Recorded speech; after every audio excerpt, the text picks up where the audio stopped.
Suamiku selalu memukulku setiap hari hanya karena masalah yang sepele. Suatu hari aku pura-pura terjatuh dari tangga dan pingsan. Karena panik suami membawaku ke rumah sakit. Tapi dia terdiam membeku. Wajahnya pucat ketika dokter memeriksaku. Ternyata. Sebelum ceritanya dimulai, silahkan tulis di kolom komentar dari daerah mana saja teman-teman yang menonton cerita ini.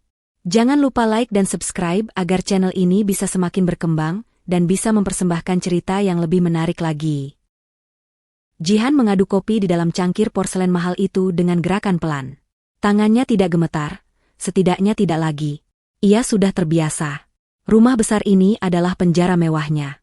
Dindingnya dicat putih gading, lantainya marmer impor yang mengkilap, dan perabotannya dipilih langsung oleh desainer interior ternama.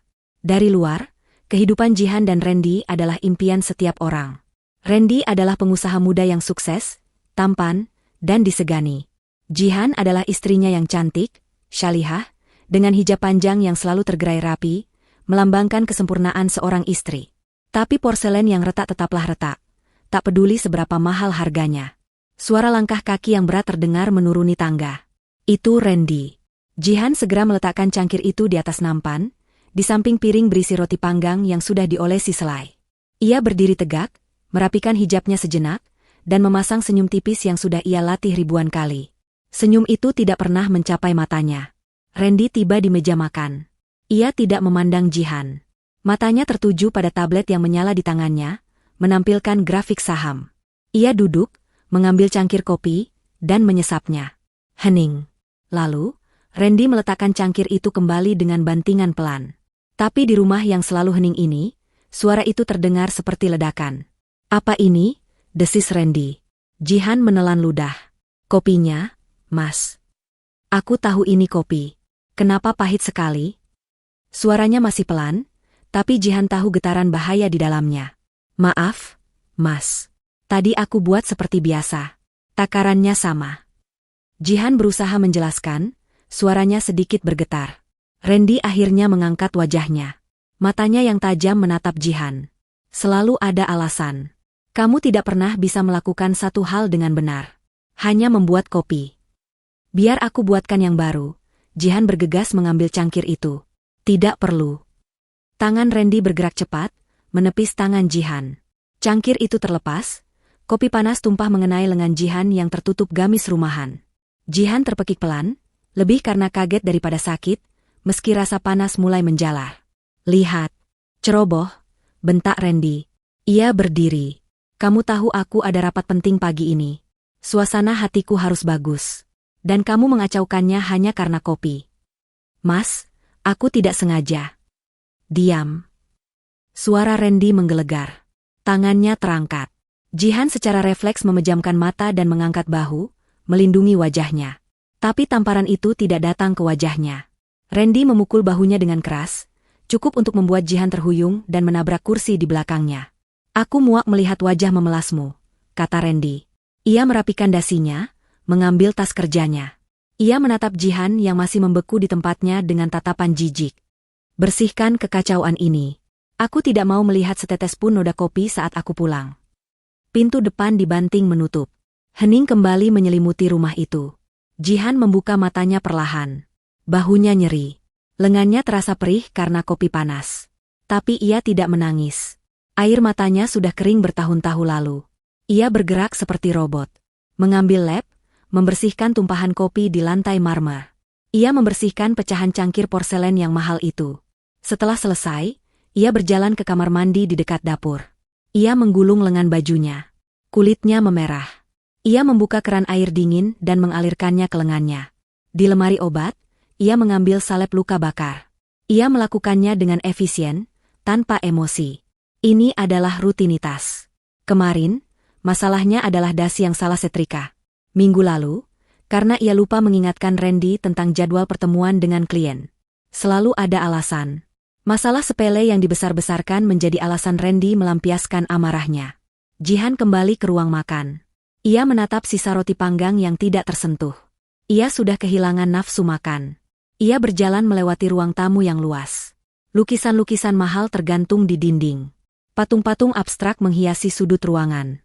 Semua ini adalah fasad, topeng yang menyembunyikan kebusukan di dalamnya. Pandangannya berhenti pada satu titik. Tangga. Tangga marmer yang melengkung indah menuju lantai 2. Tangga itu terlihat kokoh, dingin, dan keras. Jihan sering melewatinya. Tapi hari ini, ia memandangnya dengan cara yang berbeda. Randy tidak akan pernah melepaskannya. Jihan tahu itu. Randy terlalu peduli dengan citranya. Seorang Randy tidak mungkin gagal dalam rumah tangga. Ia tidak mungkin diceraikan. Jihan pernah mencoba meminta cerai secara baik-baik setahun yang lalu. Hasilnya adalah 3 hari ia tidak bisa berjalan, karena Randy mengurungnya di kamar dan memukulinya. Jika ia kabur, Randy akan menemukannya. Jaringan Randy ada di mana-mana. Ia akan diseret kembali.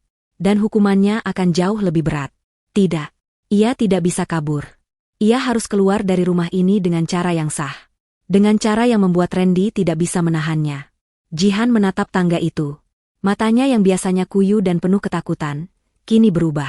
Ada secercah tekad yang dingin di sana. Ia tidak bisa melawan kekuatan Randy dengan kekuatan. Ia harus menggunakan kelemahan Randy. Dan kelemahan terbesar Randy adalah citranya. Randy sangat panik jika sesuatu terjadi padanya di depan umum, atau jika sesuatu mengancam reputasinya sebagai suami yang sempurna. Jatuh. Ide itu muncul begitu saja. Jika ia jatuh dari tangga, Randy tidak punya pilihan selain membawanya ke rumah sakit. Randy harus terlihat sebagai suami yang panik dan penyayang. Di rumah sakit, ia akan aman. Di rumah sakit, ia akan bertemu orang lain. Dokter, perawat. Di rumah sakit, ia bisa bicara. Jihan memegang pagar tangga yang dingin. Rencananya mulai terbentuk di kepalanya. Ini gila. Ini berbahaya. Ia bisa saja benar-benar terluka parah. Tapi apa bedanya? Hidup seperti ini setiap hari juga perlahan membunuhnya. Cukup, bisik Jihan pada pantulan dirinya di cermin besar di dinding ruang tamu. Malam ini, aku harus melakukannya malam ini. Siang itu, Jihan tidak hanya diam. Ia mempersiapkan segalanya dengan perhitungan yang matang. Ia tahu persis kapan Randy akan pulang. Biasanya sekitar jam 7 malam, kecuali jika ada makan malam dengan klien. Jihan memeriksa agenda Randy yang tertinggal di meja kerjanya. Hari ini kosong. Randy akan pulang tepat waktu. Jihan membersihkan rumah seperti biasa. Ia bahkan memasak makan malam kesukaan Randy. Semua harus terlihat normal. Ia tidak ingin Randy curiga sedikit pun. Tapi saat membersihkan area di dekat tangga, ia melakukan sesuatu. Ada sebuah vas keramik besar peninggalan ibu Randy di dekat kaki tangga. Vas itu adalah kesayangan Randy, lebih karena harganya yang mahal dan pengakuan sosial yang didapatnya daripada nilai sentimental. Jihan menggeser vas itu sedikit. Hanya beberapa sentimeter lebih dekat ke jalur jatuhnya. Jika ia jatuh, ia harus mengenai vas itu. Suaranya akan memekakkan telinga. Suaranya akan menambah drama, menambah kepanikan Randy. Ia juga memikirkan pakaiannya. Ia harus mengenakan gamis rumah yang agak licin bahannya, tapi tidak terlalu jelas terlihat. Ia harus memastikan benturannya nyata. Waktu merayap lambat. Jantung Jihan berdebar kencang sepanjang hari. Ini bukan lagi rasa takut pasif yang biasa ia rasakan. Ini adalah adrenalin, campuran antara ketakutan akan kegagalan dan harapan akan kebebasan. Pukul 6:30 malam, Jihan sudah siap di posisinya. Ia sedang berada di lantai atas, berpura-pura merapikan kamar tamu. Ia sengaja membiarkan lampu di lorong atas sedikit redup. Pukul 7:05, suara mobil Randy terdengar memasuki garasi. Jantung Jihan serasa mau meledak. Ia menarik napas dalam-dalam, mencoba mengendalikan gemetar di tangannya. Ia harus fokus. Suara pintu depan terbuka. Suara langkah kaki Randy yang arogan menggema di lantai marmer. Jihan, panggil Randy. Jihan tidak segera menjawab. Jihan, kamu di mana? Aku lapar. Suara Randy mulai terdengar kesal. Jihan muncul di puncak tangga. Hijab bergo yang ia kenakan sedikit miring, seolah-olah ia terburu-buru. Maaf, Mas. Aku di atas. Tadi sedang. Cepat turun. Siapkan makanku, potong Randy. Ia berdiri di kaki tangga, melonggarkan dasinya. Ini saatnya. Jihan mulai melangkah turun. 1 anak tangga. 2 anak tangga. Randy memperhatikannya dengan tidak sabar. Jihan tahu pemicu suaminya. Ia hanya perlu sedikit kesalahan. Mas, kata Jihan, suaranya dibuat sedikit ragu. Tadi siang, ada telepon dari bank. Katanya ada masalah dengan kartu kredit. Randy langsung menegang. Masalah keuangan adalah hal yang sensitif bagi citranya. Bank mana? Siapa yang bicara? Kenapa mereka menelepon ke rumah? Aku tidak tahu, Mas. Katanya tagihan. Sudah aku bilang jangan pernah ikut campur urusanku. Suara Randy meninggi. Ia mulai melangkah naik satu anak tangga, mendekati Jihan. Kamu ini bodoh sekali. Apa yang kamu katakan pada mereka? Jihan mundur selangkah, persis seperti yang ia rencanakan. Ia membiarkan kakinya seolah salah langkah di tepi anak tangga. Aku hanya bilang. Hanya apa? Randy sudah 2 anak tangga di bawahnya. Ia mengulurkan tangan, hendak mencengkeram lengan Jihan. Saat itulah Jihan beraksi. Ia tidak menunggu Randy menyentuhnya. Ia membiarkan tubuhnya kehilangan keseimbangan. Ia melepaskan pegangannya pada pagar tangga. Ia berteriak. Bukan teriakan palsu, tapi teriakan yang menyalurkan semua rasa sakit dan ketakutannya selama ini. Tubuhnya berguling. Ia merasakan sakit yang luar biasa saat punggungnya menghantam tepi anak tangga yang keras. Ia terus berguling, lebih cepat. Ia mengarahkan tubuhnya ke vas keramik itu. Brak! Suara keramik pecah berkeping-keping terdengar memekakan telinga. Kemudian, tubuh Jihan menghantam lantai marmer di bawah dengan bunyi gedebuk yang mengerikan. Dan ia diam. Jihan menahan napas. Rasa sakit menjalar di sekujur tubuhnya. Punggungnya serasa patah. Kepalanya terbentur, meski tidak sekeras yang ia takutkan. Ia memejamkan mata rapat-rapat, memaksa tubuhnya untuk tidak bergerak. Ia harus pingsan. Ia harus terlihat pingsan. Keheningan melanda. Jihan bisa mendengar napas Randy yang tercekat. Jihan? Tidak ada jawaban. Jihan? Suara Randy terdengar lebih keras, ada nada panik yang baru. Jihan, bangun. Ini tidak lucu. Randy berlari menuruni sisa tangga. Ia mengguncang bahu Jihan. Jihan, bangun. Jihan tetap diam. Ia mengendalikan napasnya agar terdengar dangkal. Sial, sial, sial. Randy mengumpat. Jihan bisa merasakan Randy memeriksa denyut nadinya di leher. Tangannya gemetar. Jihan tahu apa yang ada di pikiran Randy. Bukan? Apakah istriku baik-baik saja? Tapi, apa yang harus aku lakukan? Bagaimana jika dia mati? Apa yang akan aku katakan pada orang-orang? Pecahan vas ibu ada di mana-mana. Ini kacau. Bei Asih. Bei Asih. Teriak Randy, memanggil asisten rumah tangga mereka yang biasanya sudah pulang jam segini. Tapi hari ini Jihan sengaja memintanya lembur untuk membersihkan gudang, memastikan ada saksi lain di rumah. Bei Asih berlari tergopoh-gopoh dari arah belakang. Ya, Tuan? Astagfirullah, Non Jihan. Jangan banyak tanya. Siapkan mobil. Cepat. Buka gerbangnya. Bentak Randy. Randy tidak menunggu. Ia mengangkat tubuh Jihan. Caranya kasar, tidak ada kelembutan di sana. Jihan harus menahan diri untuk tidak meringis kesakitan saat Randy menyeretnya. Ia dilempar begitu saja ke kursi belakang mobil mewah Randy. Selama perjalanan ke rumah sakit, Jihan tetap mempertahankan aktingnya. Setiap guncangan mobil mengirimkan gelombang rasa sakit ke seluruh tubuhnya, tapi ia menahannya.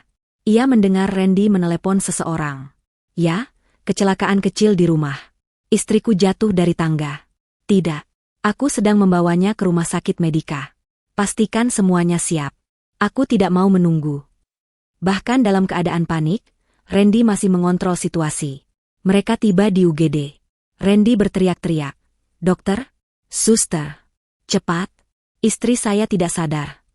Ia memainkan perannya dengan sempurna. Jihan bisa merasakan tubuhnya dipindahkan ke brankar. Lampu-lampu terang di langit-langit UGD menusuk matanya yang terpejam. Tolong, selamatkan istri saya, ucap Randy dengan suara yang dibuat serak dan penuh kekhawatiran kepada perawat yang mendorongnya. Jihan dibawa masuk ke ruang pemeriksaan. Tirai ditutup. Untuk pertama kalinya dalam bertahun-tahun, Randy tidak bisa menjangkaunya. Jihan sedikit mengintip dari balik kelopak matanya. Randy ditahan di luar oleh perawat.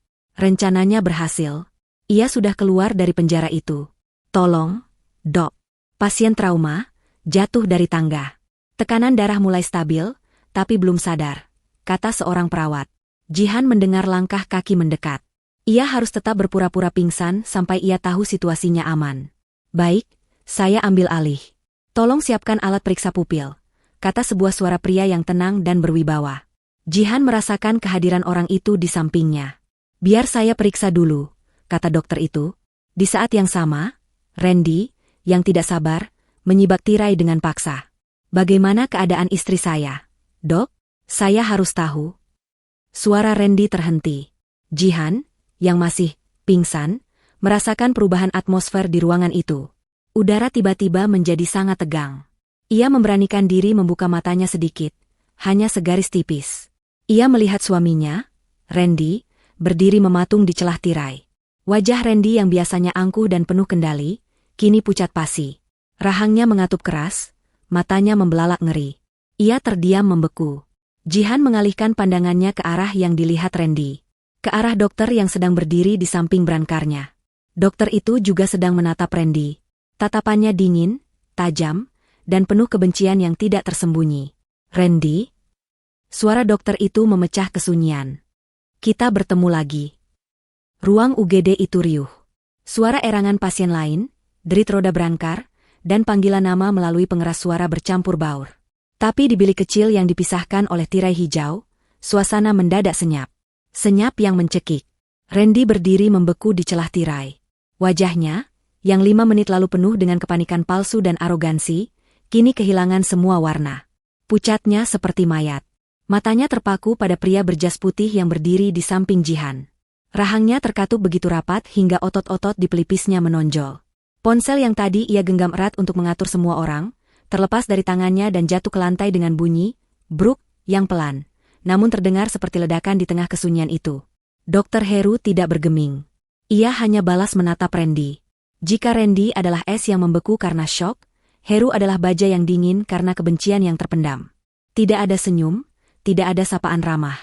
Hanya tatapan mata yang seolah menelanjangi Randy, menembus topeng pengusaha suksesnya, dan melihat langsung ke dalam jiwanya yang busuk.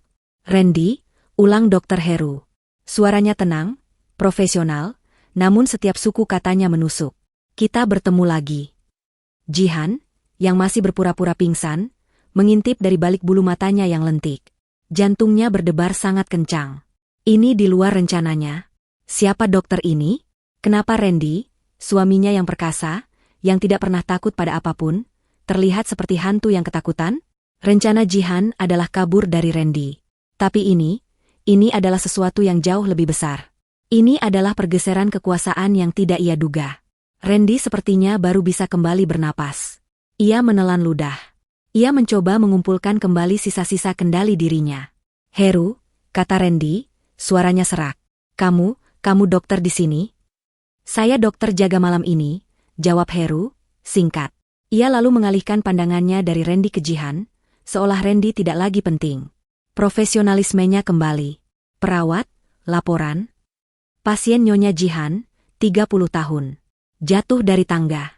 Tidak sadar di lokasi. GCS menurun dalam perjalanan, tapi sekarang stabil, lapor perawat dengan sigap. Heru mengangguk. Tuan Randy, katanya, tanpa memandang Randy. Tolong tunggu di luar. Anda menghalangi jalan. Saya harus memeriksa istri Anda. Perintah itu, bukan permintaan. Randy, yang terbiasa memberi perintah, kini diperintah. Ia terlihat ingin membantah. Mulutnya membuka dan menutup. Ia ingin marah, tapi di hadapan Dr. Heru, amarahnya seolah tumpul. Tapi, saya suaminya. Saya harus. Justru karena Anda suaminya, Anda harus tenang dan membiarkan kami bekerja. Potong Heru dengan dingin. Ia mengambil senter kecil dari sakunya. Perawat, tolong antar Tuan Randy ke ruang tunggu. Randy menatap Heru dengan tatapan membunuh. Tapi ketakutan di matanya lebih besar dari amarahnya. Dengan langkah kaku, ia mundur. Tirai ditutup kembali. Jihan bisa mendengar Randy mondar-mandir di luar tirai. Ia mendengar Randy membentak perawat yang mencoba menenangkannya. Tapi ia tidak berani masuk kembali. Di dalam bilik, Dr. Heru memulai pemeriksaannya. Jihan merasakan tangan Heru yang dingin tapi mantap membuka kelopak matanya satu persatu. Cahaya senter terasa menusuk. Pupil reaktif, gumam Heru. Ia lalu menekan beberapa titik di leher dan bahu Jihan, mencari fraktur. Sakit? Jihan tetap diam. Ia masih dalam perannya. Heru beralih ke stetoskop. Ia menempelkannya di dada Jihan. Tarik napas panjang. Jihan tidak bisa menahannya lagi. Saat Heru sedikit menekan area di bawah tulang rusuknya, Jihan meringis pelan. Bukan hanya karena jatuhnya, tapi karena disitulah Randy menendangnya 3 hari yang lalu. Heru terdiam. Ia pasti merasakannya. Ia pasti tahu. Oke, kata Heru kepada perawat. Siapkan röntgen untuk toraks, servikal, dan panggul. Cek juga kepalanya, CT scan. Perawat itu mengangguk dan segera keluar untuk mempersiapkan. Kini, hanya ada Jihan dan Dr. Heru di dalam bilik. Suara Randy di luar terdengar samar-samar. Bu Jihan, suara Heru kini berbeda. Lebih pelan, tidak sedingin tadi. Mereka sudah pergi. Anda bisa membuka mata Anda. Jihan ragu sejenak. Tapi ia melakukannya. Ia perlahan membuka matanya. Rasa sakit di punggungnya luar biasa. Kepalanya pening. Dr. Heru menatapnya. Ada gurat iba di wajahnya, tapi juga kemarahan yang terkendali. Saya Dr. Heru, katanya lagi. Anda aman di sini. Saya tidak akan membiarkan dia menyentuh Anda. Jihan tidak tahu harus berkata apa. Heru dengan sangat hati-hati menarik lengan gamis Jihan sedikit ke atas. Bukan lengan yang tadi terkena kopi panas, tapi lengan kirinya. Lengan yang selalu ditutupi Jihan. Di sana, di bawah cahaya lampu UGD yang terang, terlihat jelas. Memar. Bukan memar kemerahan atau kebiruan seperti yang ada di punggungnya. Tapi memar yang sudah berumur. Warnanya kuning kehijauan. Bekas cengkeraman tangan yang kuat. Dr. Heru menyentuh memar itu dengan sangat lembut. Ini bukan dari tangga. Jihan terkesiap. Ia refleks menarik lengannya, tapi Heru menahannya dengan lembut. Memar di punggung Anda masih baru, kemerahan. Mungkin retak tulang rusuk. Memar di kepala Anda juga baru. Jelas Heru, suaranya seperti dosen kedokteran. Tapi memar di lengan Anda ini, warnanya kuning. Ini artinya sudah berumur setidaknya 1 minggu. Heru menatap mata Jihan dalam-dalam. Ini bukan pertama kalinya, kan, Bu Jihan? Air mata yang sudah lama Jihan tahan, yang tidak pernah ia keluarkan untuk Randy, kini menggenang. Ia tidak perlu menjawab. Tatapan matanya sudah memberitahu Dr. Heru segalanya. Dr. Heru menghela napas panjang. Kemarahan di matanya kini terlihat jelas. Saya harus membawa Anda ke ruang röntgen. Setelah itu, Anda akan dirawat inap. Apapun hasil tesnya, Anda akan dirawat. Jihan mengangguk lemah. Jangan takut, kata Heru lagi. Saya yang akan menangani kasus Anda secara pribadi. Randy tidak akan bisa berbuat apa-apa di rumah sakit ini. Ini wilayah saya. Jihan tidak mengerti apa yang terjadi. Ia tidak tahu siapa Dr. Heru. Ia tidak tahu mengapa Randy begitu takut padanya. Tapi satu hal yang ia tahu. Untuk pertama kalinya dalam 5 tahun pernikahannya, ia merasa ada yang melindunginya. Jihan berbaring di kamar VVIP Rumah Sakit Medika. Sendirian. Ini adalah kemewahan yang tidak pernah ia rasakan. Kamar itu luas, dengan sofa untuk tamu, televisi layar datar besar, dan jendela yang menghadap ke taman rumah sakit. Randy yang mengaturnya. Tentu saja. Suaminya tidak akan membiarkan istrinya dirawat di kelas biasa. Citra adalah segalanya. Hasil röntgen dan CT scan sudah keluar. Berita baiknya, tidak ada tulang yang patah. Berita buruknya, ia mengalami gegar otak ringan dan 2 tulang rusuknya retak. Rasa sakitnya luar biasa, tapi J-signal menahannya. Sakit fisik ini tidak ada apa-apanya dibanding sakit yang ia rasakan setiap hari bersama Randy. Randy ada di sini beberapa jam yang lalu. Ia duduk di sofa, memainkan ponselnya, berpura-pura menjadi suami yang khawatir setiap kali perawat masuk. Tapi matanya tidak pernah lepas dari Jihan. Ada ancaman di sana. Jangan bicara macam-macam, begitu arti tatapannya. Tapi Randy terlihat gelisah. Ia jelas-jelas terganggu oleh kehadiran Dr. Heru. Sekarang, Randy sedang pergi. Katanya ada urusan mendadak di kantor yang tidak bisa ditunda. Jihan tahu itu bohong. Randy mungkin sedang mencari cara untuk mengeluarkannya dari sini, atau mencari cara untuk menyingkirkan Dr. Heru. Pintu kamar diketuk pelan.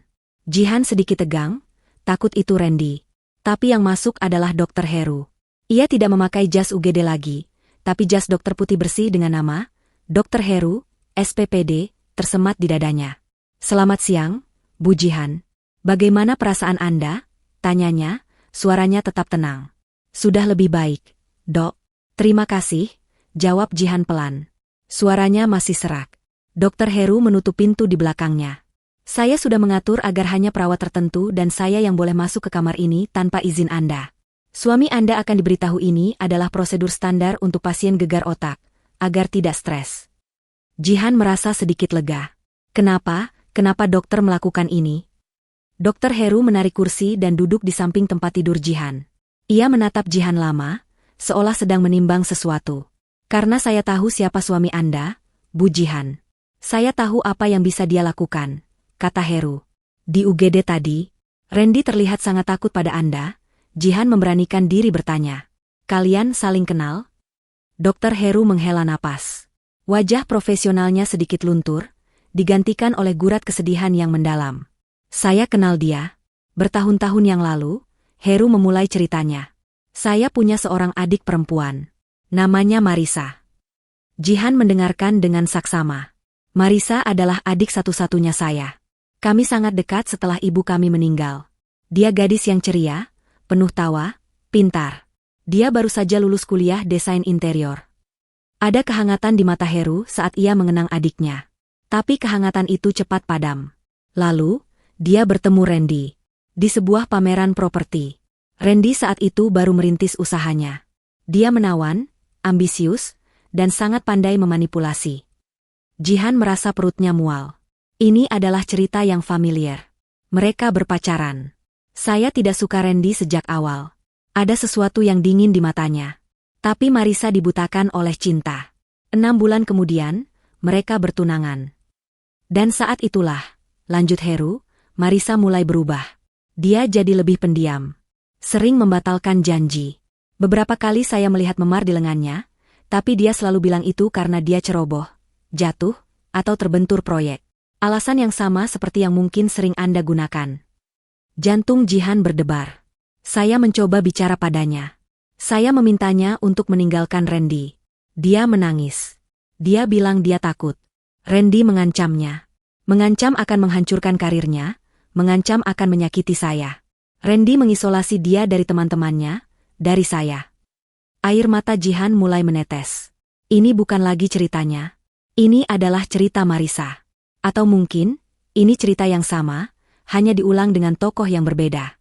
Lalu, suara Heru tercekat.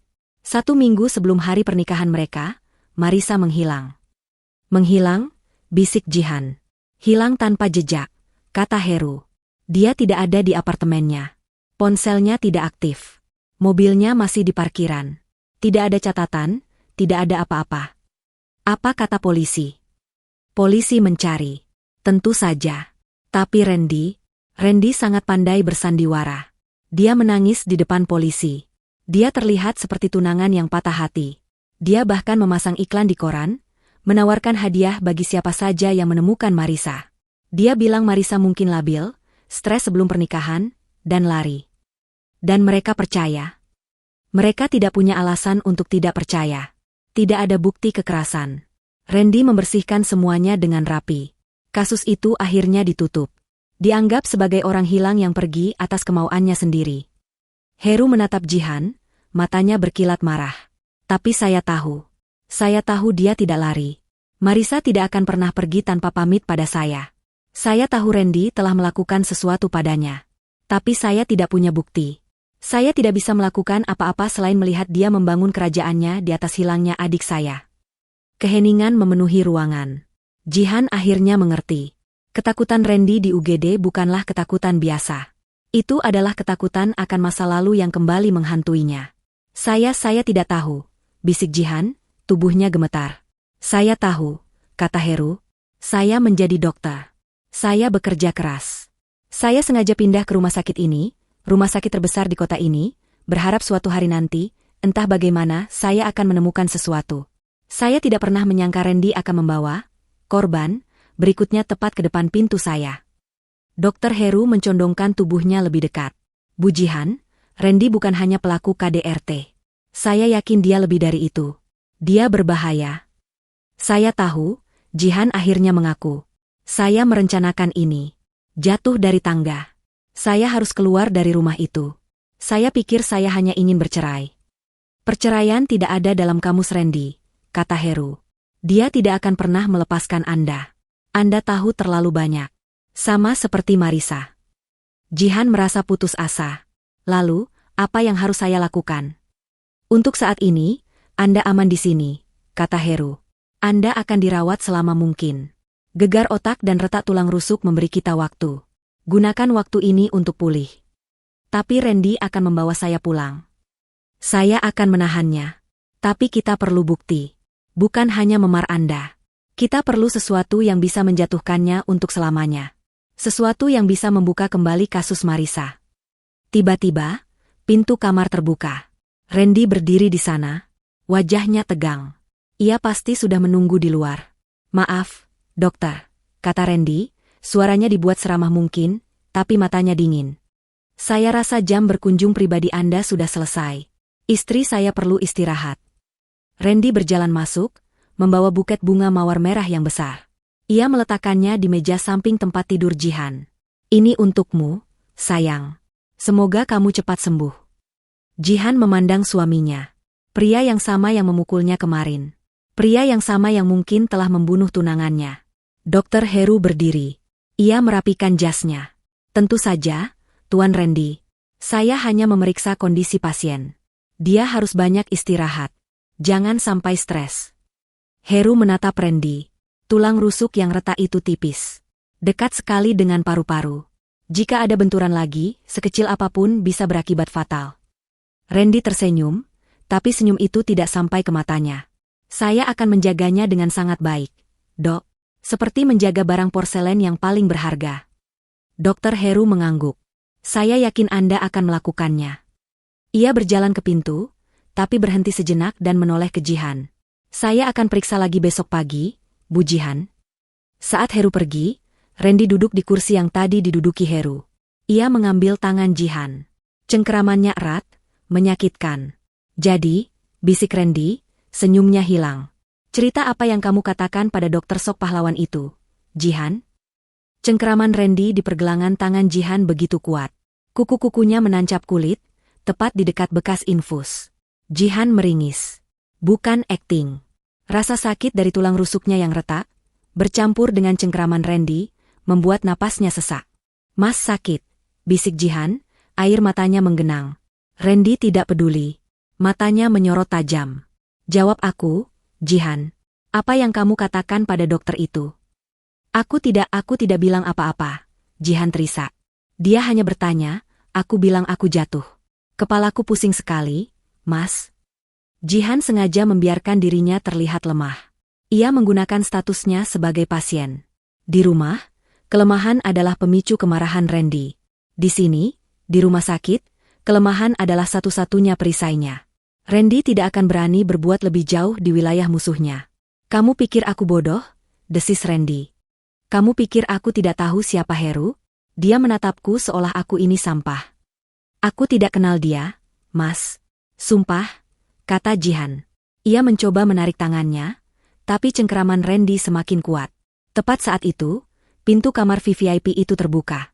Seorang perawat muda masuk sambil mendorong tiang infus berisi kantung cairan baru. Permisi, Nyonya Jihan. Waktunya ganti cairan. Perawat itu berhenti melangkah. Ia melihat pemandangan di depannya. Randy yang mencondongkan tubuh dengan wajah marah, dan Jihan yang menangis sambil memegangi tangannya. Atmosfer di ruangan itu langsung berubah. Randy tersentak. Ia melepaskan tangan Jihan seolah baru menyentuh bara api. Ia langsung berdiri dan mengubah ekspresinya. Dalam sepersekian detik, wajah marah itu hilang, digantikan topeng suami yang penuh kasih. Oh, sus, kata Randy, suaranya dibuat serak. Maaf, istri saya sepertinya kesakitan sekali. Dia baru saja mengeluh pusing hebat. Jihan menunduk, menyembunyikan tatapan kemenangannya. Ini adalah kemenangan kecil, tapi terasa sangat besar. Perawat itu, yang jelas tidak bodoh, memberikan senyum tipis yang profesional namun dingin kepada Randy. Tentu, Tuan. Biar saya periksa. Pasien gegar otak memang sering merasa tidak nyaman. Perawat itu mendekati Jihan.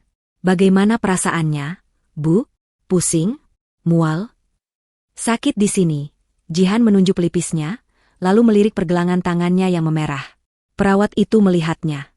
Ia tidak berkomentar, tapi tatapannya saat kembali memandang Randy sudah cukup. Mungkin sebaiknya Ibu Jihan istirahat dulu, Tuan. Ketenangan sangat penting untuk pemulihan. Randy mengepalkan tangannya. Ia tahu ia baru saja kalah satu ronde. Ia dipaksa mundur oleh seorang perawat. Saya akan tunggu di luar, kata Randy kaku. Ia berjalan keluar, membanting pintu sedikit lebih keras dari yang seharusnya. Setelah Randy pergi, Jihan baru bisa bernapas. Suami Anda sangat perhatian. Ya, Bu, kata perawat itu pelan, sambil mengganti kantung infus.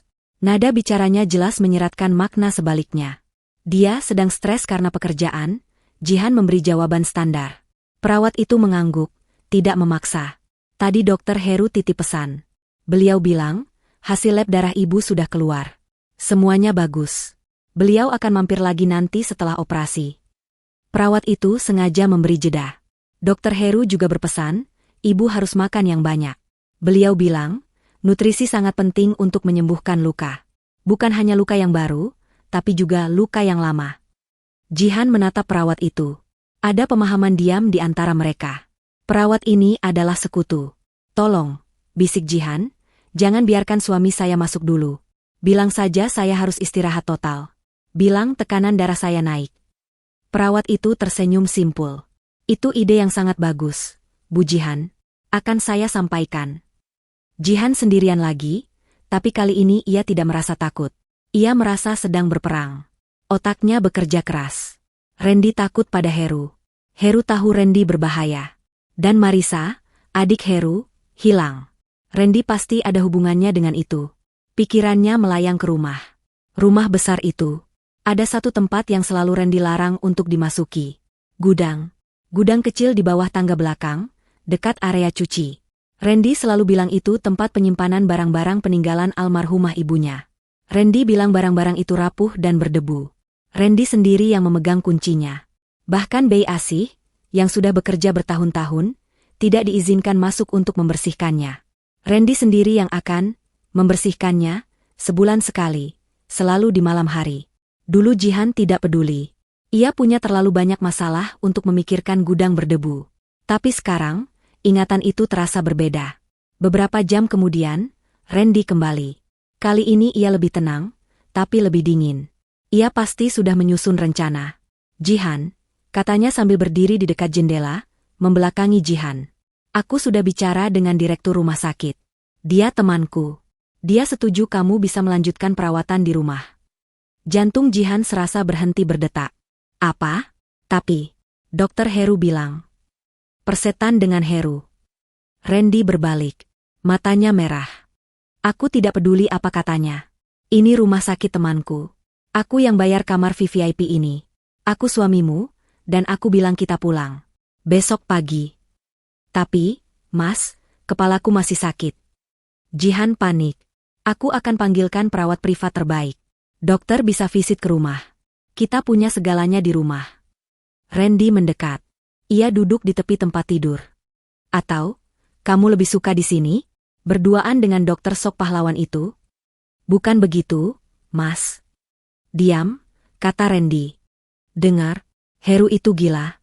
Dia punya dendam pribadi padaku. Adiknya, Marisa, dia wanita tidak benar. Dia kabur dengan pria lain seminggu sebelum pernikahan kami. Dia mempermalukanku. Dan Heru menyalahkanku. Dia gila. Randy membelai pipi Jihan. Sentuhannya dingin. Jangan percaya apapun yang dia katakan. Dia hanya ingin menghancurkan rumah tangga kita. Jihan diam. Ia membiarkan Randy percaya bahwa ia termakan cerita itu. Ia mengangguk lemah. Aku takut, Mas. Bagus, kata Randy. Sekarang istirahat. Besok kita pulang ke rumah kita. Tempatmu yang aman. Randy duduk di sofa, membuka laptopnya, dan mulai bekerja. Seolah-olah semuanya normal. Tapi ia tidak benar-benar bekerja. Matanya terus melirik Jihan, mengawasinya. Jihan pura-pura tidur. Tapi di balik matanya yang terpejam, otaknya berputar. Ia harus pulang. Itu tidak bisa dihindari. Randy akan menyeretnya pulang. Tapi jika ia harus kembali ke penjara itu, ia tidak akan kembali sebagai korban. Ia akan kembali sebagai mata-mata. Dan ia tahu persis di mana ia harus mencari. Gudang. Malam itu, Dokter Heru datang lagi untuk ronde terakhir. Randy masih di sana. Suasana begitu tegang. Bagaimana, Dok? Tanya Randy, berdiri, menunjukkan dominasinya. Tidak bagus, kata Heru, matanya tertuju pada monitor tekanan darah. Tekanannya naik lagi. Dan dia demam. Saya tidak merekomendasikan dia pulang dalam kondisi ini. Randy menatap Heru. Saya sudah bicara dengan direktur. Direktur bukan dokter yang merawat pasien ini, balas Heru. Saya yang bertanggung jawab. Jika Anda memaksa membawanya pulang, Anda harus menandatangani surat pulang paksa. Dan jika terjadi sesuatu padanya, itu tanggung jawab Anda sepenuhnya. Ini adalah pertarungan kehendak. Randy adalah uang dan koneksi. Heru adalah hukum medis. Randy terdiam. Ia tidak bisa mengambil risiko citranya hancur jika Jihan kenapa-kenapa setelah ia paksa pulang. Beri dia obat terbaik, kata Randy akhirnya, menyerah untuk malam ini. Aku akan kembali besok. Randy pergi. Setelah memastikan Randy benar-benar jauh, Heru menatap Jihan. Dia mau membawamu pulang, kata Heru. Saya tahu, jawab Jihan. Mas Randy bilang, Marisa kabur dengan pria lain. Wajah Heru mengeras. Dia bohong. Marisa tidak seperti itu. Saya percaya, kata Jihan. Dokter, di rumah kami ada gudang. Di bawah tangga belakang. Randy selalu menguncinya. Tidak ada yang boleh masuk. Mata Heru menajam. Gudang? Dia bilang itu tempat barang ibunya. Tapi dia sangat protektif. Saya rasa. Itu dia, potong Heru. Jihan, saya tidak bisa menahanmu di sini selamanya. Randy akan menemukan cara. Dia akan memindahkanmu ke rumah sakit lain.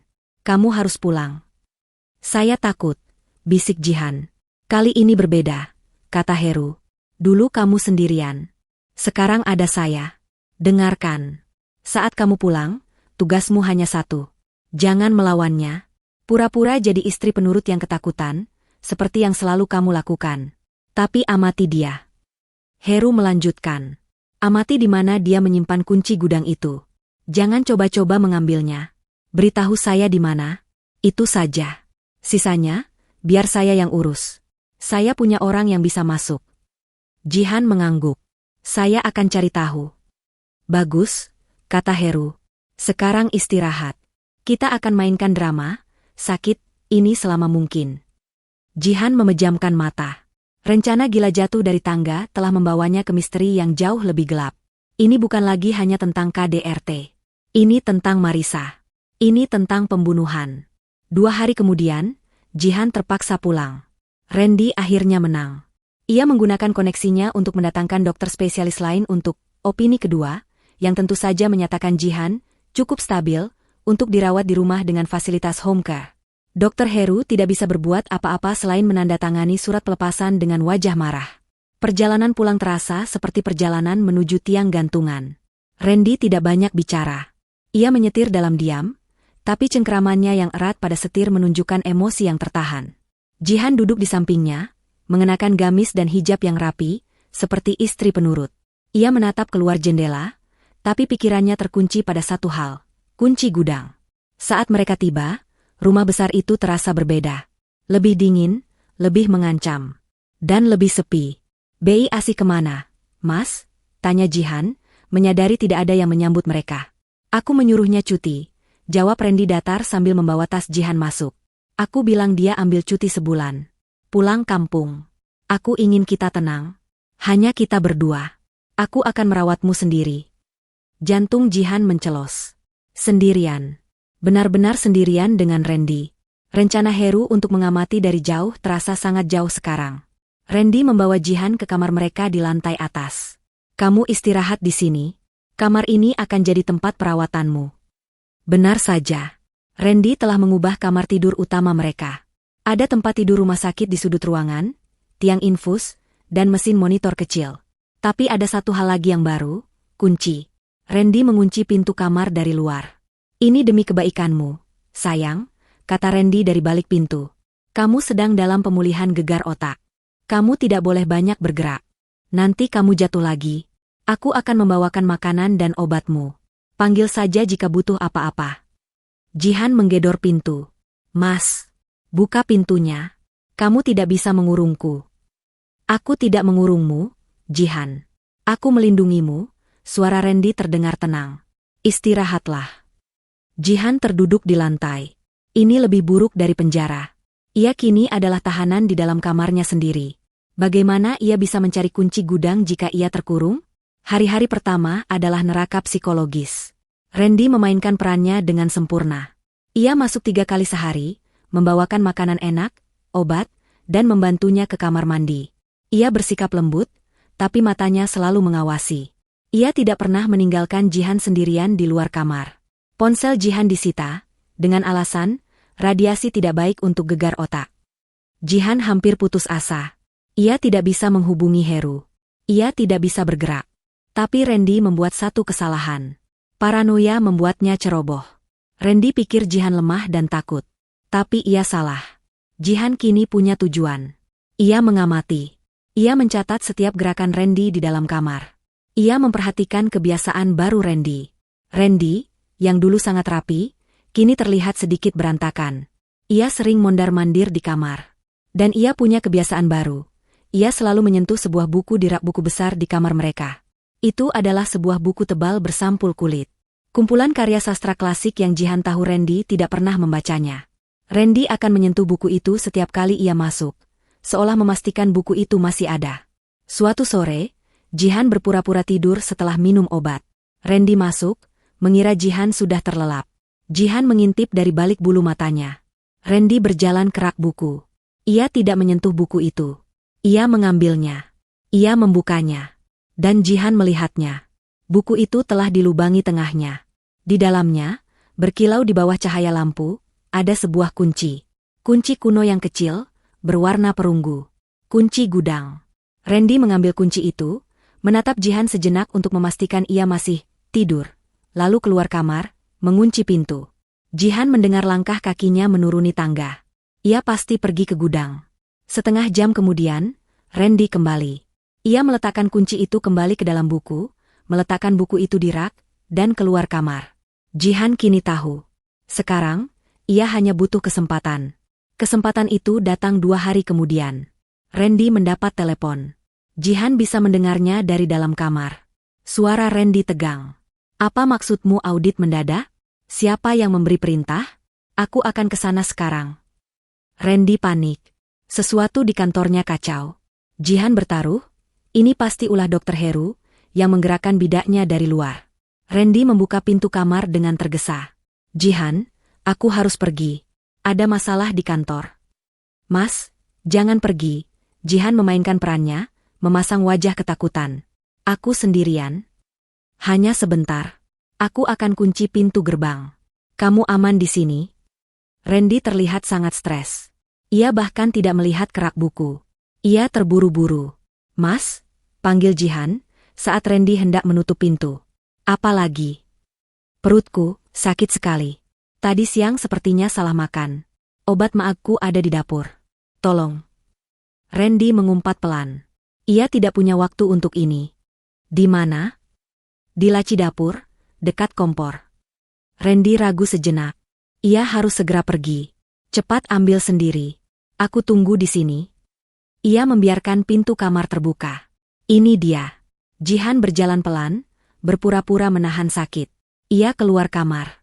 Randy berdiri di depan pintu, mengetuk-ngetukkan jarinya di ponsel, tidak sabar. Jihan tidak berjalan ke tangga. Ia berjalan ke rak buku. Jihan, obatmu di dapur. Bentak Randy. Sebentar, Mas. Kepalaku pusing. Jihan bersandar di rak buku, tepat di sebelah buku tebal itu. Tangannya bergerak cepat. Ia mengambil buku itu, membuka sampulnya, dan mengambil kuncinya. Ia menyelipkan kunci dingin itu ke dalam saku gamisnya. Ia mengambil buku lain yang mirip, dan meletakkannya kembali di tempat yang sama. Randy terlalu panik untuk menyadari perbedaannya. Ayo, desak Randy. Jihan berjalan ke dapur. Ia mengambil obat mak. Randy mengantarnya kembali ke kamar. Aku kunci lagi. Jangan kemana-mana, kata Randy. Iya, Mas. Pintu ditutup. Kunci diputar. Beberapa detik kemudian, Jihan mendengar suara mobil Randy menderu dan meninggalkan halaman rumah. Ia sendirian. Jantung Jihan berdebar begitu kencang, hingga ia takut tulang rusuknya akan patah lagi. Ia memegang kunci di sakunya. Kunci itu terasa berat. Ia menunggu 10 menit. Memastikan Randy benar-benar pergi. Lalu, ia beraksi. Randy menguncinya di kamar, tapi Randy lupa satu hal. Jendela. Kamar mereka di lantai 2, Tapi tepat di luar jendela ada balkon kecil yang terhubung dengan atap garasi. Itu adalah rute yang berbahaya, tapi Jihan sudah tidak peduli. Ia membuka jendela kamarnya. Dengan menahan sakit, ia memanjat keluar. Kakinya gemetar. Ia merayap di atap garasi, lalu turun melalui teralis tanaman rambat di samping. Ia berhasil. Ia ada di halaman belakang. Ia berlari ke pintu samping, yang tembus ke area cuci. Dan di sanalah pintu itu. Pintu gudang di bawah tangga belakang. Pintu kayu sederhana yang terlihat tua, dicat putih, tapi dengan gembok modern yang besar. Gembok? Randy tidak hanya menguncinya dengan kunci di pintu. Ia menambah gembok. Kunci yang Jihan ambil, mungkin hanya untuk gagang pintunya. Jihan memeriksa gembok itu. Ini gembok kombinasi angka. Ia putus asa. Ia sudah sejauh ini. Ia menatap pintu itu. Cat putihnya sedikit terkelupas di beberapa bagian. Ia teringat sesuatu. Randy bilang ini barang-barang peninggalan ibunya. Jihan mencoba tanggal lahir ibu Randy. Tidak berhasil. Tanggal pernikahan orang tua Randy. Tidak berhasil. Lalu, ia teringat. Marissa. Randy bilang Marissa hilang seminggu sebelum pernikahan. Kapan tanggal pernikahan mereka yang gagal itu? Jihan pernah melihat undangannya di album foto lama. 22 Agustus 2208. Jihan memasukkan angka 2208. Gembok itu terbuka dengan bunyi, klik, yang pelan. Napas Jihan tercekat. Kenapa Randy menggunakan tanggal itu? Apakah itu rasa bersalah? Atau sebuah peringatan? Jihan membuka gembok. Ia lalu memasukkan kunci yang ia curi dari buku. Kunci itu berputar di gagang pintu. Pintu itu berderi terbuka. Aroma apak dan debu langsung menyeruak. Jihan menggunakan senter dari ponsel darurat yang disembunyikan Bei Asih di dapur untuknya sebelum Bei Asih cuti. Gudang itu penuh. Tumpukan kotak, perabotan tua yang ditutupi kain putih. Persis seperti yang Randy bilang. Jihan masuk. Ia menutup pintu pelan di belakangnya. Ia menyapukan cahaya senter ke sekeliling. Kotak-kotak itu berlabel, buku ibu. Pakaian ibu. Jihan berjalan lebih dalam. Di balik sebuah lemari besar yang usang, ia melihatnya. Dindingnya berbeda. Di satu sisi, dindingnya bata. Di sisi lain, dindingnya plester yang lebih baru. Jihan mendekat. Ia menyorotkan senternya ke dinding plester itu. Dan di sana, di bagian bawah, tersembunyi di balik bayang-bayang lemari, ada goresan. Bukan goresan biasa. Itu adalah goresan kuku. Puluhan goresan yang panik dan putus asa. Goresan kuku manusia yang mencoba keluar. Tangan Jihan gemetar hebat. Ponselnya hampir jatuh. Ia menyorotkan cahaya lebih dekat. Di antara goresan-goresan itu, ada sesuatu yang terukir paksa dengan benda tajam. Mungkin dengan kuku yang sudah patah. Satu kata. TOLONG. Dan di bawahnya, beberapa huruf yang hampir tidak terbaca. Maes. Jihan menutup mulutnya untuk menahan teriakannya. Ia tersandung mundur. Ia menabrak sebuah kotak. Dari dalam kotak itu, sebuah bingkai foto kecil jatuh. Jihan mengambilnya. Foto Marissa. Tersenyum cerah, memeluk Randy. Ini bukan gudang peninggalan. Ini adalah makam. Napas Jihan tercekat di tenggorokannya. Ia menatap dinding itu. Dinding yang menjadi saksi bisu akhir hidup seorang wanita. Tolong. Marissa. Rasa takut yang dingin menjalar dari tulang punggungnya, jauh lebih dingin daripada lantai gudang yang ia pijak. Ini bukan lagi tentang dirinya yang dipukuli. Ini adalah kenyataan bahwa pria yang tidur di sebelahnya selama 5 tahun adalah seorang monster. Seorang pembunuh berdarah dingin yang mengubur korbannya di dalam rumahnya sendiri. Ia harus pergi. Ia harus keluar dari sini. Tapi ia tidak bisa pergi dengan tangan kosong. Randy akan menyangkalnya. Polisi tidak akan percaya padanya hanya dengan cerita. Mereka akan mempercayai Randy, sang pengusaha dermawan. Mereka akan menganggap Jihan istri stres yang berhalusinasi. Ia membutuhkan bukti. Tangannya yang gemetar merogoh saku gamisnya. Bukan saku tempat ia menyimpan kunci. Saku lainnya. Disitulah Bei Asih, sebelum cuti, menyelipkan sebuah ponsel tua. Buat jaga-jaga, non. Kalau tuan macam-macam, kata Bei Asih waktu itu. Jihan pikir Bei Asih hanya khawatir ia akan dipukuli. Ia tidak tahu Bei Asih baru saja memberinya senjata terpenting dalam hidupnya. Layar ponsel itu menyala, cahayanya terasa membutakan di kegelapan gudang. Baterainya tinggal 30%. Cukup. Jihan mengangkat ponsel itu. Ia menahan isak tangisnya. Ia harus fokus. Ia mengambil foto. Berkali-kali. Ia memotret dinding plester yang berbeda warna. Ia memotret dari dekat goresan-goresan kuku yang mengerikan itu. Ia memfokuskan kameranya pada tulisan, "Tolong Maris." Ia memotret bingkai foto Marisa yang tersenyum di sebelah kotak. Ia memotret keseluruhan gudang, menunjukkan letak dinding itu tersembunyi di balik lemari. Setiap bunyi, klik, dari kamera ponsel itu terasa seperti paku yang menancap di peti mati Randy. Setelah belasan foto, ia tahu ia harus segera mengirimkannya. Sinyal di gudang bawah tanah ini sangat lemah. 1 bar. Ia harus mengirimkannya sekarang, sebelum Randy pulang. Ia membuka pesan. Mengetik nama yang sudah ia hafal di luar kepala, Dr. Heru. "Dokter," tulisnya. Jari-jarinya kaku. "Ini Jihan. Gudang. Anda benar. Randy bohong. Dia ada di sini. Marisa ada di sini. Terkubur di dinding." Ia menekan tombol kirim. Pesan itu berputar. "Mengirim. Ayo, ayo." Bisik Jihan. Pesan terkirim. Sekarang foto-fotonya. Ia memilih 5 foto yang paling jelas. Ia menekan tombol kirim. Prosesnya lambat sekali. 1 bar sinyal berkedip-kedip. Jihan memegangi kepalanya. Rasa sakit dari gegar otaknya kembali berdenyut, bercampur dengan panik. Terkirim. 5 foto itu berhasil terkirim. Jihan langsung mematikan ponsel itu dan memasukkannya kembali ke saku. Sekarang ia harus mengembalikan semuanya seperti semula. Ia meletakkan bingkai foto Marisa kembali ke dalam kotak. Persis seperti posisinya jatuh. Ia mendorong lemari besar itu kembali menutupi dinding. Debu berterbangan, membuatnya terbatuk pelan. Ia bergegas keluar gudang. Tangannya gemetar saat ia memasukkan kunci ke gagang pintu. Ia menguncinya. Lalu ia memutar kombinasi angka di gembok, kembali ke 2208. Ia menggantung gembok itu kembali di tempatnya. Pintu itu tertutup. Rahasia itu kembali terkunci. Tapi kini, rahasia itu sudah ada di luar. Jihan berlari tertatih-tatih. Rasa sakit di tulang rusuknya menusuk-nusuk, tapi adrenalin memompanya. Ia kembali ke halaman belakang. Memanjat adalah bagian tersulit. Turun jauh lebih mudah. Ia harus naik melalui teralis tanaman rambat. Kakinya terpeleset beberapa kali. Ia menggigit bibirnya menahan ringisan sakit saat tangannya bergesekan dengan kayu kasar. Ia berhasil mencapai atap garasi. Ia merangkak, lalu memanjat masuk kembali melalui jendela kamarnya. Ia aman. Di dalam penjaranya. Ia segera menutup dan mengunci jendela. Ia menyeka jejak tanah dari tangannya di celananya. Lalu, kunci. Ia harus mengembalikan kunci itu. Ia berjalan ke rak buku. Jantungnya berdebar begitu keras di dadanya. Ia mengambil buku yang salah, yang ia gunakan untuk kamuflase. Ia menukarnya dengan buku berlubang yang asli. Ia mengambil kunci dari sakunya.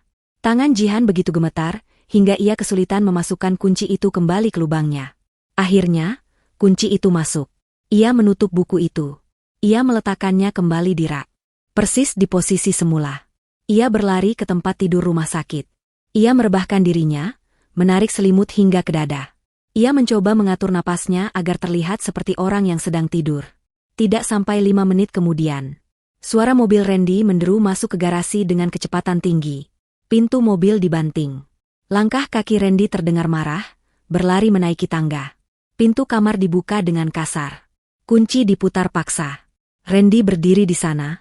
Wajahnya merah padam, bukan karena alergi, tapi karena amarah. "Bohong," teriak Randy. "Audit itu bohong. Tidak ada siapa-siapa di kantor. Itu hanya email palsu." Jihan membuka matanya perlahan. Memasang wajah paling bingung dan ketakutan yang ia bisa. "Mas? Ada apa? Mas sudah pulang?" Randy menatapnya. Matanya menyipit. Ia berjalan mondar-mandir di kamar seperti singa dalam kandang. "Kamu," katanya, menunjuk Jihan.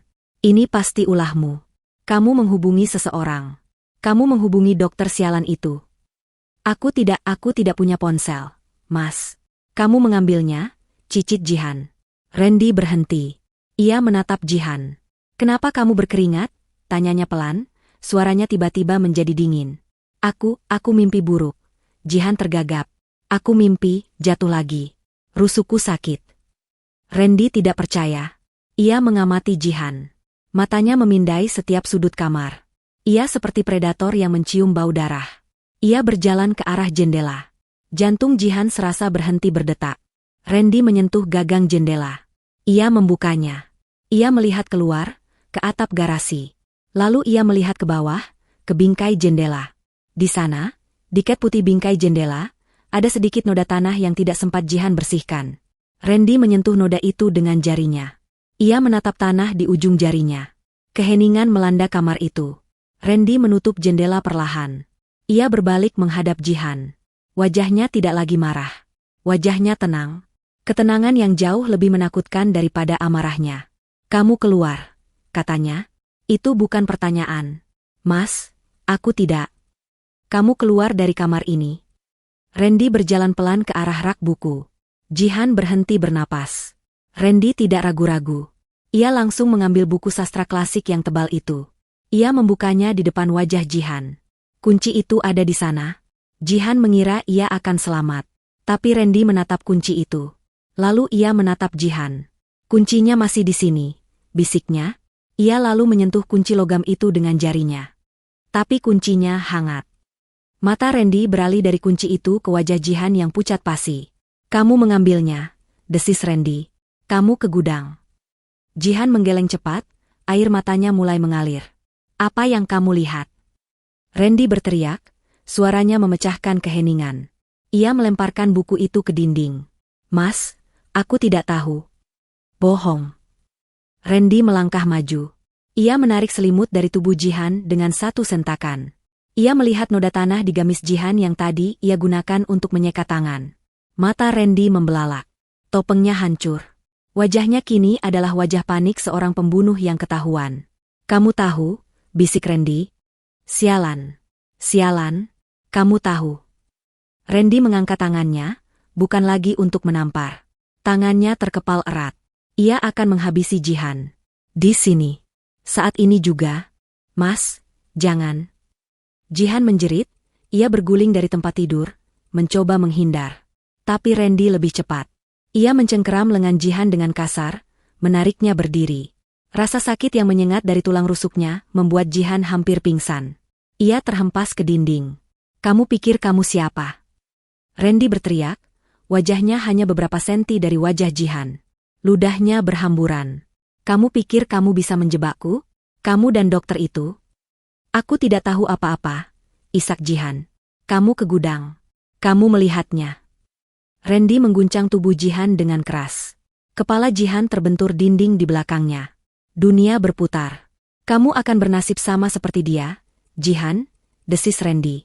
Ia melepaskan Jihan, membuatnya jatuh terpuruk di lantai. Randy meraih ponselnya. Ia terlihat panik sekarang. Ia tahu Jihan sudah mengirim bukti. Ia harus bertindak cepat. "Ya, halo?" Randy berbicara di telepon. "Ada masalah besar. Kamu harus datang ke rumahku. Sekarang juga. Bawa peralatanmu. Kita harus membereskan sesuatu." "Ya, cepat." Jihan mendengarnya dengan ngeri. "Peralatan? Membereskan sesuatu?" Randy memanggil seseorang untuk membantunya. Membantunya membunuh Jihan. Membantunya membuat Jihan hilang, seperti Marisa. Tidak. Jihan tidak akan membiarkan ini terjadi. Ia sudah sampai sejauh ini. Ia melihat sekeliling dengan putus asa. Ia terkurung. Randy berdiri di antara ia dan pintu. Ia tidak akan bisa lari. Randy masih sibuk di telepon, mondar-mandir sambil memberi instruksi. "Aku tidak peduli kamu di mana. Datang sekarang atau kita berdua habis." Mata Jihan tertuju pada meja kerja Randy di sudut kamar. Tempat Randy duduk saat menemani Jihan. Di sana ada gelas air putih. Dan di sebelahnya ada mangkuk keramik kecil. Mangkuk berisi kacang-kacangan. Kacang almond, kenari, dan kacang mete. Jihan ingat. Ingatan yang terkubur lama. Pesta ulang tahun Randy 3 tahun lalu. Seorang tamu tidak sengaja membawa kue berisi selai kacang. Randy memakannya sepotong kecil. Dan dalam hitungan menit, wajahnya membengkak, ia tidak bisa bernapas, dan harus dilarikan ke UGD. Anafilaksis. Alergi kacang yang mematikan. Randy selalu berhati-hati. Tapi dia selalu menyimpan kacang almond dan kenari di meja kerjanya. Dia bilang itu aman. Yang mematikan baginya adalah kacang tanah dan kacang mete. Dan mangkuk itu berisi campuran keduanya. Ini adalah satu-satunya kesempatannya. Kesempatan yang gila dan berbahaya. Randy menutup telepon. Ia berbalik menatap Jihan yang masih di lantai. Wajahnya adalah topeng kebencian. Nah, Jihan. Sambil menunggu temanku datang, bagaimana kalau kamu ceritakan apa saja yang kamu lihat di bawah sana? Randy berjalan mendekati Jihan. Mas, Jihan pura-pura terisak lebih keras. Tolong, rusukku sakit sekali. Aku tidak bisa bernapas. Air, boleh aku minta air? Randy berhenti. Ia mendengus. Manja. Bahkan di saat seperti ini. Ia berbalik, membelakangi Jihan, berjalan ke meja kerjanya untuk mengambil gelas air. Itu adalah detik yang Jihan butuhkan. Dengan sisa tenaga yang ia punya, Jihan melompat. Ia tidak mengambil air. Ia menyambar mangkuk keramik berisi kacang itu. Randy berbalik sambil membawa gelas. Minum. Jihan tidak memberinya kesempatan untuk menyelesaikan kalimatnya. Ia melemparkan seluruh isi mangkuk itu ke wajah Randy. Kacang-kacangan itu menghujani wajah Randy. Apa-apaan? Randy berteriak. Tapi itu belum selesai. Jihan tahu itu tidak cukup. Ia harus memaksanya masuk. Ia mengambil segenggam kacang yang jatuh di lantai. Saat Randy terbatuk dan mengusap matanya, Jihan maju dan mendorong paksa segenggam kacang itu ke dalam mulut Randy yang terbuka. Uhuk. Gila. Randy mendorong Jihan hingga terjatuh. Ia meludahkan kacang-kacang itu. Kamu. Tapi sudah terlambat. Jihan melihatnya. Reaksinya dimulai. Instan dan brutal. Randy mulai terbatuk hebat. Batuk kering yang berubah menjadi suara siulan. Ia mencengkeram lehernya. Apa-apa yang? Matanya membelalak ngeri saat ia menyadari apa yang baru saja terjadi. Kacang mete. Ia menatap Jihan dengan mata yang mulai memerah dan berair. Obat. Randy terengah. EpiPen di tasku. Ia menunjuk tas kerjanya yang tergeletak di dekat pintu. Jihan berdiri perlahan. Ia menatap suaminya, pria yang telah menyiksanya selama bertahun. Jihan, pria yang membunuh Marisa. Pria itu kini berlutut di depannya. Wajahnya mulai membengkak dan memerah. Randy merangkak panik ke arah tasnya. Jihan melangkah dan menendang tas itu jauh-jauh. Tidak, kata Jihan. Suaranya datar. Dingin. Mata Randy membelalak. Ini adalah ketakutan yang murni. Ketakutan akan kematian. Ia tidak pernah melihat Jihan seperti ini. Ia tidak pernah melihat korban yang melawan. Tolong. Jihan, aku tidak bisa napas. Randy mencakar-cakar lehernya sendiri. Suaranya hanya desisan pelan. Wajahnya berubah menjadi keunguan. Jihan memandangnya. Ia punya pilihan. Ia bisa diam saja. Ia bisa menonton monster ini mati di kakinya. Ini akan jadi akhir yang mudah. Tapi Dr. Heru tidak ingin dia mati. Dr. Heru ingin keadilan. Marisa pantas mendapatkan keadilan. Di mana ponselmu? Tanya Jihan. Randy tidak mengerti. Ia hanya menunjuk tasnya, tempat EpiPen-nya berada. Ponselmu, teriak Jihan. Ponsel yang kamu pakai menelepon tadi. Berikan padaku. Randy, dalam kabut kekurangan oksigen, menepuk-nepuk saku celananya dengan panik. Jihan membungkuk dan merogoh saku celana Randy, mengambil ponsel pintar yang mahal itu. Randy menatapnya, memohon. Tubuhnya mulai kejang-kejang kecil. Jihan memegang ponsel Randy di satu tangan.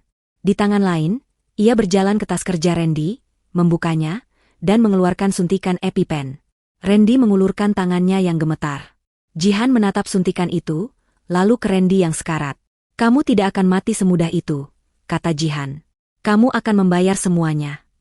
Ia membuka tutup pengaman EpiPen itu dan dengan satu gerakan kuat, ia menusukkannya ke paha Randy, tepat menembus kain celananya. Randy tersentak kencang. Ia mengambil napas panjang yang serak dan menyakitkan, seperti orang yang baru muncul dari dalam air. Adrenalin dari suntikan itu langsung bekerja. Ia terbatuk hebat, tapi napasnya kembali. Ia menatap Jihan dengan campuran rasa takut, benci, dan tidak percaya. Jihan berdiri di atasnya, memegang ponsel Randy. Ia sudah tahu kata sandinya. Ia terlalu sering melihat Randy membukanya. 1001, tanggal ulang tahun Randy. Ponsel itu terbuka. Jihan mencari kontak. Dr. Heru. Ia menekan tombol panggil. Jihan? Suara Heru terdengar cemas di seberang sana. Saya menerima foto-fotonya. Kamu di mana? Apa kamu aman? Jihan menatap suaminya yang masih terkapar di lantai, bernapas dengan susah payah. Saya aman, Dok, kata Jihan, suaranya mantap. Saya punya Randy. Dan saya punya ponselnya. Cepat ke sini. Bawa polisi. Suara Heru di seberang telepon terdengar panik, bercampur dengan deru angin seolah ia sedang berlari. Jihan, bertahanlah. Aku sudah di jalan. Aku menelepon polisi begitu mendapat fotomu. Kami hanya beberapa menit lagi. Cepat, Dok, kata Jihan. Napasnya masih terengah, tapi suaranya stabil. Randy, dia memanggil seseorang. Seseorang untuk membereskan aku. Di lantai, Randy mendengarnya. Wajahnya yang bengkak dan pucat karena sisa-sisa reaksi alergi, kini berubah menjadi ngeri. Ia tahu permainan telah berakhir. Temannya, pembersih, itu, akan datang ke sini dan berjalan lurus ke dalam perangkap polisi. Jihan tidak memutus sambungan telepon dengan Heru. Ia membiarkan salurannya terbuka, meletakkannya di meja agar Heru bisa mendengar semua yang terjadi. Ia menatap Randy, yang masih terkapar lemah. Siapa yang Mas panggil? Tanya Jihan. Nada suaranya bukan lagi nada istri yang ketakutan. Itu adalah nada seorang interrogator. Randy hanya menggeleng. Ia tidak punya tenaga untuk bicara. Suntikan EpiPen menyelamatkan hidupnya, tapi tidak mengembalikan kekuatannya. Tubuhnya masih berperang melawan sisa-sisa alergen. Saat itulah mereka mendengarnya. Suara mobil lain. Bukan sirene. Sebuah sedan hitam yang melaju cepat dan berhenti mendadak di depan rumah. Jantung Jihan berdebar. Terlambat. Teman Randy sudah tiba sebelum polisi. Langkah kaki berat terdengar di teras, lalu suara pintu depan dibuka paksa. Randy pasti memberinya akses. Randy, di mana kamu? Sebuah suara pria yang dalam menggema dari lantai bawah.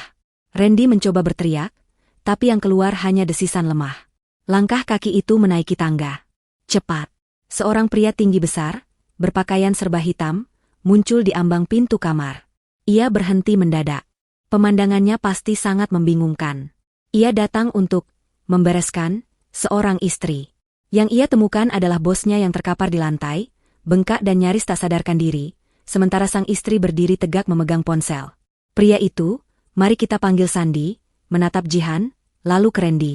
Bos, apa yang terjadi? Dia tahu, desis Randy, menunjuk Jihan. Berbereskan dia, Sandy. Cepat. Sandy menatap Jihan. Ia mulai melangkah masuk ke kamar. Ia adalah pria yang terbiasa melakukan perintah kotor. Tapi Jihan tidak mundur. Sandy, kan? Kata Jihan, suaranya mengejutkan, begitu tenang. Aku tahu Randy meneleponmu. Aku tahu dia menyuruhmu datang untuk membereskan aku. Sandy berhenti. Kamu tahu apa, Nyonya? Aku tahu Randy mengubur Marisa di dinding gudang bawah, kata Jihan lugas. Wajah Sandy langsung pucat.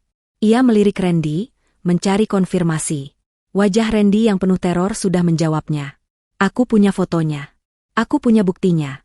Lanjut Jihan, menunjuk ponsel Randy di tangannya. Dan aku punya rekaman panggilan Randy kepadamu 5 menit yang lalu. Panggilan yang menyuruhmu datang ke sini untuk membantunya.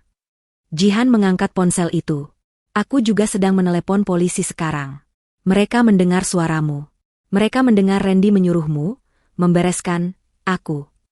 Di seberang saluran, Jihan mendengar suara Heru. Benar, Sandy. Kami merekamnya. Anda terlibat pembunuhan jika Anda menyentuhnya. Sandy membeku. Ini bukan pekerjaan bersih-bersih biasa. Ini adalah jebakan. Ia datang untuk membantu pembunuh, dan sekarang ia akan menjadi kaki tangannya. Aku tidak tahu apa-apa soal gudang, kata Sandy gugup, mengangkat tangannya. Kalau begitu pergilah, kata Jihan. Randy sudah selesai. Jangan ikut tenggelam bersamanya. Pergi sekarang, sebelum polisi sampai. Sandy menatap Randy yang memohon di lantai. Randy adalah sumber uangnya. Tapi kebebasannya jauh lebih berharga. Sandy membuat keputusan. Ia berbalik badan dan berlari. Ia menuruni tangga lebih cepat daripada saat ia naik. Beberapa detik kemudian, Jihan mendengar suara mobilnya menderu, meninggalkan halaman rumah. Randy menatap Jihan dengan kebencian murni. Ia ditinggalkan, dikhianati, dikalahkan oleh wanita yang ia anggap lemah. Dan tepat pada saat itu, suara yang paling melegakan di dunia terdengar. Sirene. Bukan hanya satu, tapi beberapa. Semakin dekat, semakin keras. Lampu biru dan merah berputar-putar di luar jendela, menerangi kamar yang kacau itu. Jihan akhirnya bisa bernapas. Ia berjalan ke pintu, membukanya lebar-lebar. Polisi. Buka pintunya. Terdengar gedoran keras di lantai bawah. Di atas. Kami di kamar utama, teriak Jihan sekuat tenaga. Beberapa polisi berseragam lengkap menyerbu masuk, senjata teracung. Di belakang mereka, dengan wajah tegang penuh kecemasan, adalah Dr. Heru. Mata Heru langsung tertuju pada Jihan. Jihan, kamu baik-baik saja?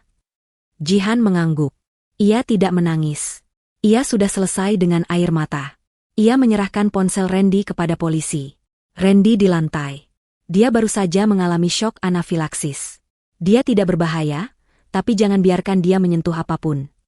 Heru bergegas memeriksa Randy, memastikan ia stabil secara medis untuk ditangkap. Polisi memborgol Randy yang lemah, membacakan hak-haknya. Randy tidak melawan. Matanya kosong. Buktinya ada di gudang, kata Jihan kepada polisi yang memimpin. Di bawah tangga belakang. Dia menyembunyikannya di balik lemari. Di dinding. Ambil kuncinya, Jihan menunjuk rak buku. Di dalam buku sastra itu. Seorang polisi mengambil kunci itu. Tim yang lain, dipimpin oleh Heru, bergegas ke bawah. Jihan mengikuti mereka, berjalan pelan, setiap langkah terasa sakit tapi penuh kemenangan. Mereka tiba di depan pintu gudang. Polisi membuka gemboknya, membuka kuncinya. Gudang itu dibuka. Baunya apa? Di balik lemari itu, kata Heru, suaranya bergetar karena amarah yang tertahan.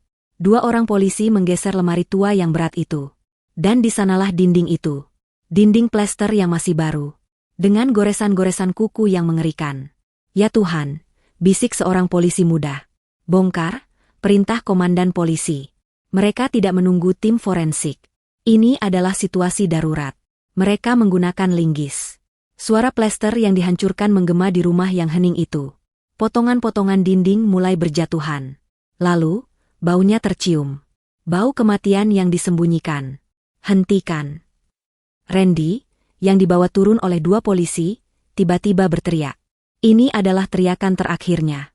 Jangan sentuh dia, biarkan dia tenang. Tapi sudah terlambat. Sebuah lubang menganga di dinding.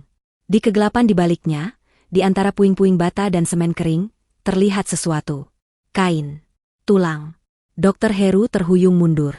Ia bersandar ke dinding, menutup wajahnya. Isak tangis yang ia tahan selama bertahun-tahun akhirnya pecah. Adiknya telah ditemukan. Jihan menatap Randy.